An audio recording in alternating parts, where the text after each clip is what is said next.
Selamat pagi, Bapak Ibu Saudara-saudari yang terkasih dalam nama Tuhan Yesus Kristus. Bertemu kembali kita di Sekolah Minggu Gereja Baptis Efrata, kelas remaja, pemuda, dewasa, dan senior. Hari ini kita sudah masuk dalam pembelajaran buku baru dengan judul besar Murid Kristus Melayani Seperti Dia. Selama 13 minggu kita akan bersama-sama belajar dari 13 pelajaran dari buku ini. Dan hari ini kita akan belajar di pelajaran yang pertama dengan judul Kuasa Doa dalam Pelayanan Murid Yesus. Firman Tuhan yang mendasarinya diambil dari kitab Yakobus pasal 5 ayat 12 sampai yang ke-20. Saya akan menolong membacakannya bagi Bapak Ibu Saudara. Bapak Ibu Saudara bisa menyimak dari Alkitab masing-masing di rumah. Yakobus pasal 5 ayat 12 sampai yang ke-20. Demikian bunyi firman Tuhan. Mengenai sumpah dan doa untuk orang sakit. Tetapi yang terutama saudara-saudara, janganlah kamu bersumpah demi surga maupun demi bumi atau demi sesuatu yang lain. Jika ya, hendaklah kamu katakan ya. Jika tidak, hendaklah kamu katakan tidak, supaya kamu jangan kena hukuman. Kalau ada seorang di antara kamu yang menderita, baiklah ia berdoa. Kalau ada seorang yang bergembira, baiklah ia menyanyi. Kalau ada seorang di antara kamu yang sakit, baiklah ia memanggil para penatua jemaat, supaya mereka mendoakan dia, serta mengolesnya dengan minyak dalam nama Tuhan. Dan doa yang lahir dari iman akan menyelamatkan orang sakit itu, dan Tuhan akan membangunkan dia, dan jika ia telah berbuat dosa, maka dosanya itu akan diampuni. Karena itu, hendaklah kamu saling mengaku dosamu dan saling mendoakan supaya kamu sembuh. Doa orang yang benar bila dengan yakin didoakan sangat besar kuasanya. Elia adalah manusia biasa sama seperti kita, dan ia telah bersungguh-sungguh berdoa supaya hujan jangan turun, dan hujan pun tidak turun di bumi selama 3 tahun dan 6 bulan. Lalu ia berdoa pula dan langit menurunkan hujan dan bumi pun mengeluarkan buahnya. Saudara-saudaraku, jika ada di antara kamu yang menyimpang dari kebenaran dan ada seorang yang membuat dia berbalik, ketahuilah bahwa barang siapa membuat orang berdosa berbalik dari jalannya yang sesat, ia akan menyelamatkan jiwa orang itu dari maut dan menutupi banyak dosa. Mari kita akan berdoa bersama-sama sebelum kita melanjutkan pelajaran kita pada pagi hari ini. Bapak, terima kasih untuk hari ini Kau kembali menolong kami untuk datang kepada Engkau bersama-sama belajar kebenaran firman Tuhan melalui sekolah minggu.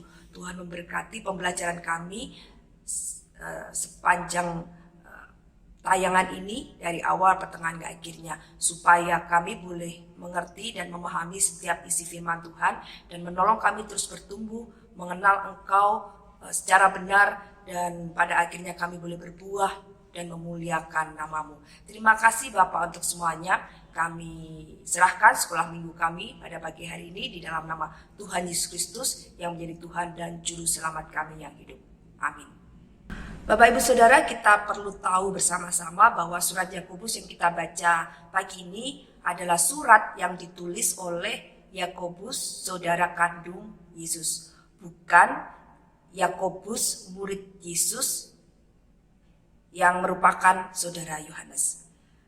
Atau kalau kita lihat bahwa dari tulisan Yakobus ini ada perubahan besar yang terjadi dalam kehidupan Yakobus. Kita mengingat suatu peristiwa di mana Ibu Yesus bersama saudara-saudaranya dan Yakobus ada di dalamnya.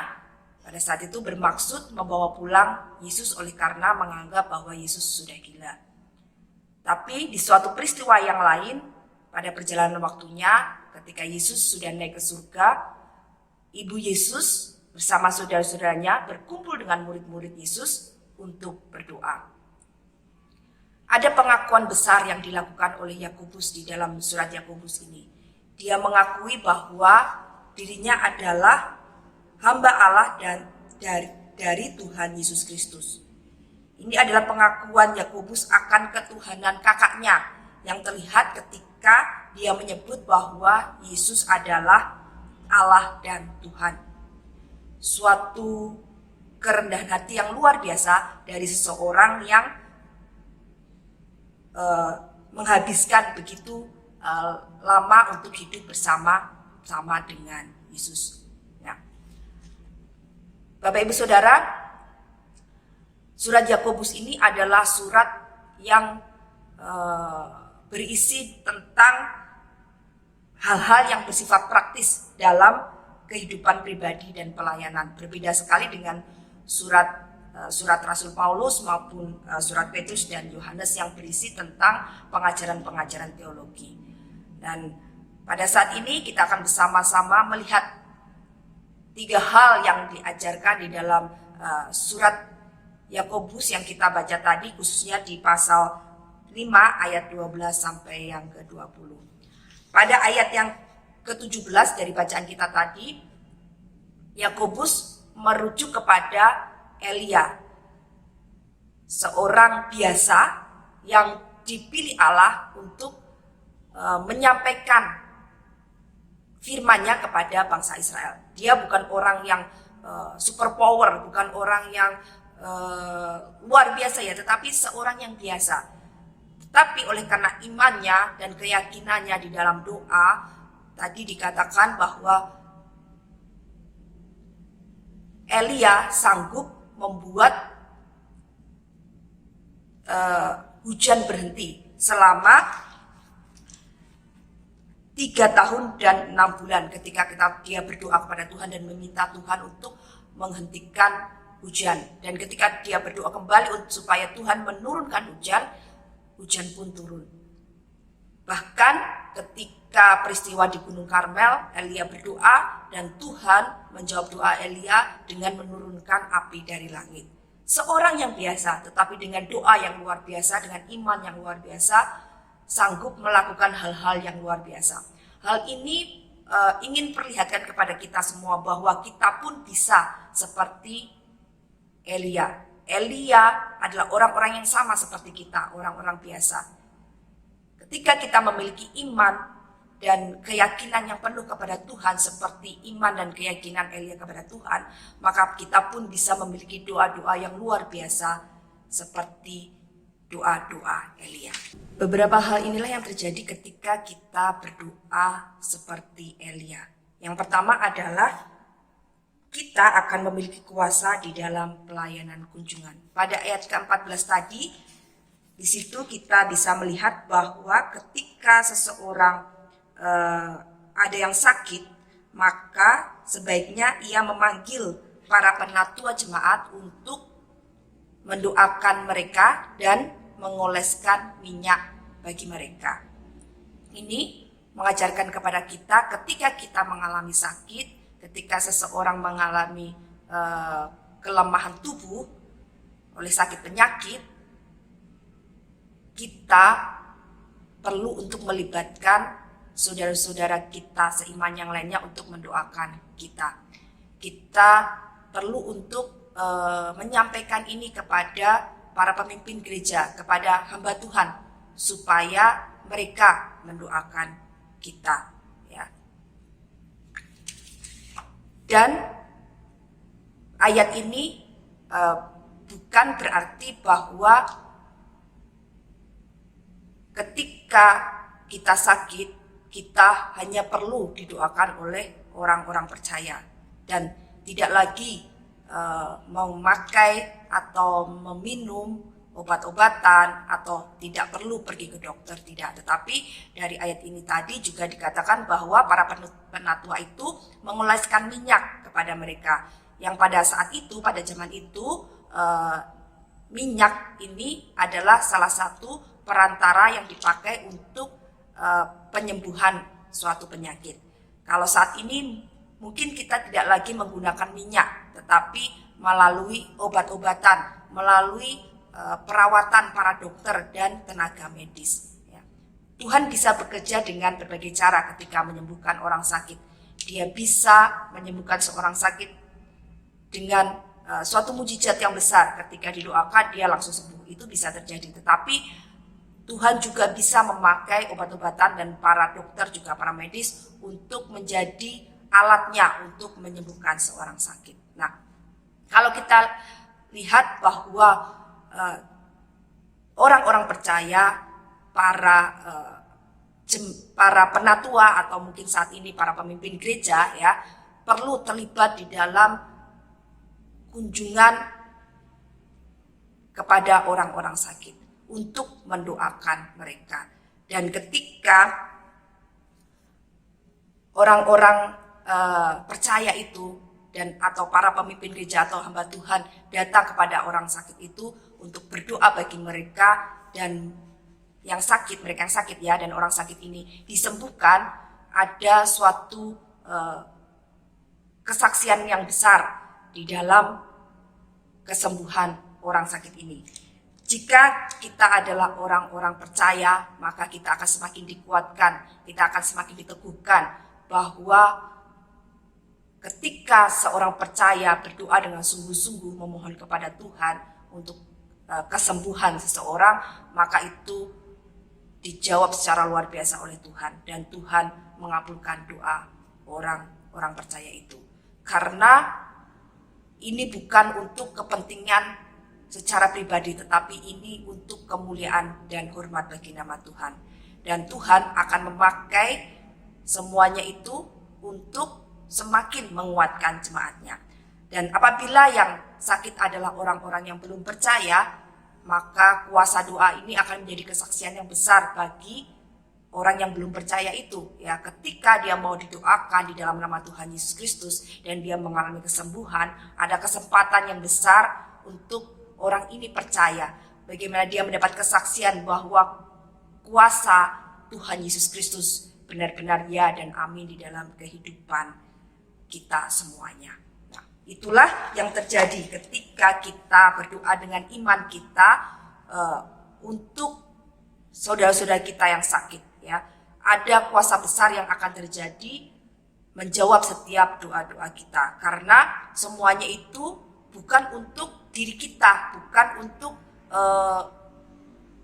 kesombongan kita, tetapi kita melakukan semuanya untuk hormat dan kemuliaan bagi nama Tuhan. Kita melakukan semuanya untuk bisa menjadi berkat dan kesaksian bagi saudara-saudara kita. Ada kuasa yang bisa kita miliki ketika kita melakukan pelayanan kunjungan kepada saudara-saudara kita. Yang kedua adalah kita akan bertahan di dalam penderitaan. Di ayat 13 jelas sekali dikatakan di situ bahwa Yakobus mengatakan, kalau ada seorang di antara kamu yang menderita, baiklah ia berdoa. Sangat penting dalam keadaan menderita kita datang kepada Tuhan, berseru kepada Tuhan untuk berdoa. Penderitaan yang dimaksud ini adalah bukan karena penderitaan secara mungkin kehidupan kita sehari-hari ya, mungkin karena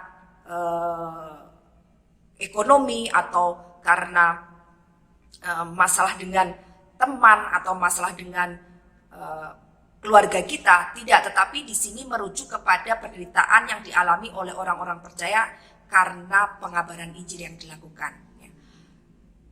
Jadi ketika kita menjadi orang-orang percaya, menjaga iman kita, dan kita memberitakan Injil, dan ada tekanan, ada ketidakadilan yang harus kita hadapi, kita datang kepada Tuhan dan berdoa. Maka Tuhan akan memberikan kekuatan kepada kita untuk melalui setiap penderitaan kita, sehingga kita bisa melewatinya dan pada akhirnya memperoleh kemenangan bersama-sama dengan Dia. Rasul Paulus mengatakan di dalam Roma pasal 8 ayat 18, sebab aku yakin bahwa penderitaan sama sekarang ini tidak dapat dibandingkan dengan kemuliaan akan dinyatakan kepada kita. Jadi Rasul Paulus pun mengingatkan kepada setiap murid-murid Yesus bahwa ketika kita menjadi murid-murid Yesus, hidup kita kemungkinan besar akan ada di dalam tekanan. Akan banyak orang yang tidak menyukai iman kita, sehingga kita akan hidup di dalam penderitaan. Tetapi apa yang kita derita saat ini tidak sebanding dengan apa yang nanti kita akan terima di surga nanti. Nah, Rasul Petrus pun berkata, sebab kamu tahu bahwa semua saudaramu di seluruh dunia menanggung penderitaan yang sama. Di dalam 1 Petrus pasal 5 ayat 9. Mengingatkan kepada kita bahwa kita tidak menderita sendiri ya. Jangan berpikir bahwa ketika kita mengalami penderitaan oleh karena Injil, kita hanya berjuang sendiri, tidak. Tetapi saudara-saudara kita yang lain, di tempat-tempat yang lain juga mengalami penderitaan yang sama. Bahkan mungkin penderitaan mereka lebih berat daripada apa yang kita alami. Jadi ketika kita menderita, mari kita berdoa kepada Tuhan dan kita bisa bertahan di dalam penderitaan kita sampai pada akhirnya nanti. Yang ketiga adalah kita akan memiliki kesaksian untuk membawa orang bertobat. Pada ayat ke-15 di situ dikatakan bahwa dan doa yang lahir dari iman akan menyelamatkan orang sakit itu. Dan Tuhan akan membangunkan dia, dan jika ia telah berbuat dosa, maka dosanya itu akan diampuni. Jadi kalau pada ayat ini sebenarnya menunjuk kepada iman orang-orang yang mendoakan. Jadi iman para penatua gereja yang berdoa bagi orang sakit ini sehingga dia sembuh. Tetapi pada kenyataannya ini terjadi tidak hanya dari satu sisi, dari dua sisi. Kalau kita melihat dari peristiwa bagaimana Tuhan menyembuhkan orang-orang sakit, ketika Tuhan mengatakan bahwa engkau sembuh, itu juga terjadi pada sisi orang yang sakit. Bagaimana dia beriman kepada Tuhan Yesus Kristus, pada kuasanya, sehingga dia bisa disembuhkan. Jadi ketika kita mendoakan seseorang yang sakit, tidak hanya iman yang mendoakan, tetapi bagaimana juga iman orang yang didoakan. Berjalan dua sisi, ya. Menjadi hal yang luar biasa. Ketika dua orang berkumpul di dalam nama Tuhan Yesus Kristus, kita ingat ayat itu ya, maka Tuhan hadir di situ. Dan ketika seseorang yang mendoakan dan orang yang didoakan itu memiliki iman yang sama bahwa dia yang sakit akan sembuh, maka akan terjadi kesembuhan bagi orang yang sakit itu. Dan kalau kita baca tadi bahwa di bagian selanjutnya dikatakan bahwa apabila ia telah berbuat dosa, maka dosanya itu akan diampuni. Mungkin memang ada orang-orang yang sakit oleh karena akibat perbuatan dosa mereka, tetapi ada juga orang-orang yang sakit oleh karena Tuhan mengizinkan itu terjadi dalam kehidupan mereka. Seperti ingat apa yang terjadi pada Ayub. Nah, ketika kita mendoakan mereka, ketika mereka telah berbuat dosa dan ada kesadaran dalam diri orang yang sakit itu bahwa dia sudah berbuat dosa dan mohon pengampunan kepada Tuhan, maka dosa-dosa mereka pun diampuni. Nah, ayat ini juga merujuk kepada orang-orang sakit yang belum percaya kepada Tuhan Yesus Kristus. Saat mereka didoakan dan mereka dapat kesaksian dari apa yang kita lakukan, apa yang kita doakan, dan pada akhirnya mereka mengakui dosa mereka dan menyerahkan hidupnya sepenuhnya kepada Kristus Yesus, maka dosa-dosa orang ini pun akan diampuni dan hidup mereka diselamatkan. Jadi Bapak Ibu Saudara, luar biasa ya, kita juga bisa dipakai Allah secara luar biasa seperti Tuhan memakai Elia. Oleh karena itu, mari kita bersama-sama sebagai murid-murid Kristus dengan yakin dan percaya terus memanjatkan doa-doa kita bagi saudara-saudara kita yang sakit, bagi orang-orang di sekitar kita yang belum percaya pada Yesus yang sedang sakit. Dengan semuanya itu dapat menjadi kesaksian bagi mereka dan mereka bisa diselamatkan. Itu pembelajaran kita hari ini. Mari kita akan menutup bersama-sama dengan berdoa.